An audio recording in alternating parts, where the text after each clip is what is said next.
Assalamualaikum warahmatullahi wabarakatuh. Kali ini kita akan belajar implementasi pajak dalam model General Equilibrium. Yang pertama ada pajak komoditas. Dalam menentukan pajak, konsumen harus dibiarkan bebas memilih rencana mengkonsumsi yang paling mereka sukai dengan harga yang dihasilkan dan perusahaan terus memaksimalkan keuntungan. Pajak-pajak juga harus mengarah pada harga yang menyamakan penawaran dengan permintaan. Bagian ini akan mempertimbangkan masalah untuk kasus konsumen tunggal. Pembatasan ini menjamin bahwa pertimbangan efisiensi muncul. Masalah yang lebih kompleks yang melibatkan ekuitas serta efisiensi.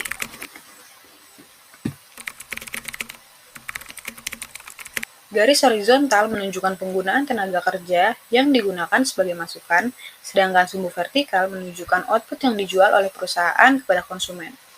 Daerah Y adalah kumpulan pendapatan perusahaan yang dalam hal ini juga merupakan kumpulan pendapatan untuk perekonomian daerah Y berpindah karena potongan pajak. Normalisasi pada tingkat upah 1 mengakibatkan harga output untuk perusahaan mengarah ke keuntungan nol yang ditunjukkan oleh P. Ini adalah tingkat keuntungan tetap dan menjadi harga seimbang bagi perusahaan. Gambar di atas menunjukkan batas anggaran dan pilihan konsumen. Batas anggaran untuk konsumen dibangun dengan menetapkan harga konsumen untuk output ke Q dengan tingkat upah 1. Pajak atas konsumsi barang ditunjukkan dengan perbedaan di antara Q dan P. Harus diperhatikan bahwa tenaga kerja tidak terkena pajak. Sifat penting dari batas anggaran adalah miring ke atas dan harus melewati titik asal. Pilihan konsumen diwakili oleh kurva indifferent. Penawaran tenaga kerja menyebabkan kurangnya utilitas konsumen sehingga peningkatan penawaran tenaga kerja harus diimbangi dengan konsumsi yang lebih dari output untuk menjaga utilitas agar konstan. Kurva indiferensi miring ke bawah memberikan preferensi pilihan yang optimal ditentukan pada persinggungan batas anggaran dan kurva indiferen tertinggi yang dapat dicapai. Selanjutnya yaitu pajak pendapatan atau penghasilan. Definisi pajak penghasilan atau PPH adalah pajak yang dibebankan atas suatu penghasilan yang diperoleh wajib pajak baik yang berasal dari Indonesia maupun luar negeri. Dasar hukum PPH adalah Undang-Undang Nomor 7 Tahun 1983 tentang pajak penghasilan. Selanjutnya yaitu faktor produksi secara parsial. Menurut pengertian umum, faktor produksi adalah suatu barang atau proses yang bisa dimanfaatkan sebagai sarana untuk menciptakan nilai jual dan guna pada produk atau jasa. Jika dilihat dari pengertian ini, maka semua barang yang bisa meningkatkan nilai manfaat dari produk disebut dengan istilah faktor produksi. Bisa dimaknai pula sebagai semua benda yang membantu melancarkan proses produksi perusahaan. Pengertian faktor produksi secara khusus adalah semua kebutuhan usaha yang dibutuhkan oleh produsen supaya ia bisa menjalankan produksi dengan lancar dan mudah. Jika dilihat dari pengertian ini, tentu faktor produksi adalah hal yang penting yang harus ada di dalam sebuah perusahaan. Jika tidak tersedia atau salah satu saja tidak ada, maka bisa dipastikan produksi tidak akan berjalan. Efeknya ialah tidak akan ada produksi atau jasa yang dihasilkan. Proses produksi yang macet akan membuat usaha mendapatkan kerugian. Bahkan bukan tidak mungkin perusahaan akan gulung tikar. Selanjutnya yaitu desain pajak horizontal equity. Keadilan vertikal maupun keadilan horizontal dalam pemungutan pajak harus dipenuhi. Prinsip keadilan intinya memperhatikan pengenaan pajak secara umum serta sesuai dengan kemampuan wajib pajak atau sebanding dengan tingkat penghasilannya. Keadaan horizontal, yaitu pembayar pajak dengan kondisi sama atau sejajar akan dikenai beban pajak yang sama. Sementara keadaan horizontal, yaitu ketika pembayar pajak dengan jumlah penghasilan lebih besar akan menanggung pajak lebih besar dibanding pembayar pajak dengan penghasilan kecil. Selanjutnya yaitu biaya dalam menjalankan sistem pajak. Banyak hal yang mempengaruhi kewajiban wajib pajak, salah satunya merupakan biaya kepatuhan atau disebut dengan tax compliance cost.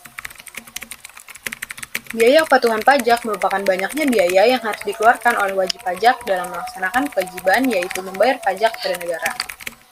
Semakin besar biaya kepatuhan pajak, maka semakin rendah tingkat kepatuhan pajak dalam melaksanakan pembayaran pajak. Biaya atau beban tersebut tidak harus memiliki nilai nominal seperti uang. Bisa juga kompleksitas sistem perpajakan, hukum yang berlaku, waktu, dan upaya yang dikeluarkan.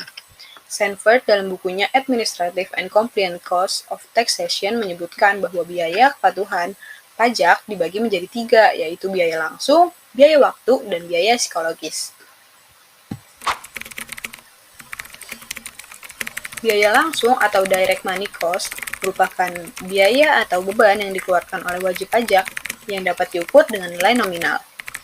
Ketika wajib pajak mengeluarkan uang untuk melakukan kewajiban untuk membayar pajak, maka uang yang dikeluarkan tersebut menjadi direct money cost. Beberapa contoh lainnya adalah pembayaran akuntan, konsultan pajak, biaya kendaraan untuk kantor perpajakan, biaya penggunaan aplikasi dari penyedia jasa aplikasi perpajakan. Biaya waktu atau time cost merupakan biaya waktu yang diperlukan wajib pajak dalam proses melakukan kewajibannya dalam membayar pajak. Wajib pajak tentu mengeluarkan waktu mereka untuk melakukan pembayaran. Waktu yang dikeluarkan tersebut menjadi time cost. Contohnya, waktu yang biasa dikeluarkan oleh wajib pajak adalah mengisi SPT, mengisi formulir-formulir yang diperlukan, tax management, menghitung pajak yang perlu dibayar. Sedangkan untuk biaya psikologis atau psychological cost merupakan apa yang dirasakan oleh wajib pajak pada saat melakukan kegiatan yang berkaitan dengan kewajibannya dalam membayar pajak. Psychological cost merupakan biaya yang susah diukur dan juga tidak ada penjelasan pastinya. Proses melakukan pembayaran pajak tentu tidak mudah dan tingkat kemudahannya akan bervariasi bagi setiap orang. Wajib pajak bisa saja merasakan kecemasan, stres, tekanan mental ketika berhadapan dengan urusan pajak. Selanjutnya yaitu tax avoidance versus tax evasion. Tax avoidance merupakan suatu pelanggaran dalam perpajakan dengan melakukan skema penghindaran pajak yang bertujuan untuk meringankan beban pajak dengan mencari dan memanfaatkan celah terhadap ketentuan pajak di suatu negara. Pada dasarnya, tax avoidance ini mempunyai sifat sah karena tidak melanggar ketentuan pajak apapun, namun mempunyai dampak yang cukup merugikan terhadap penerimaan perpajakan suatu negara, khususnya di Indonesia.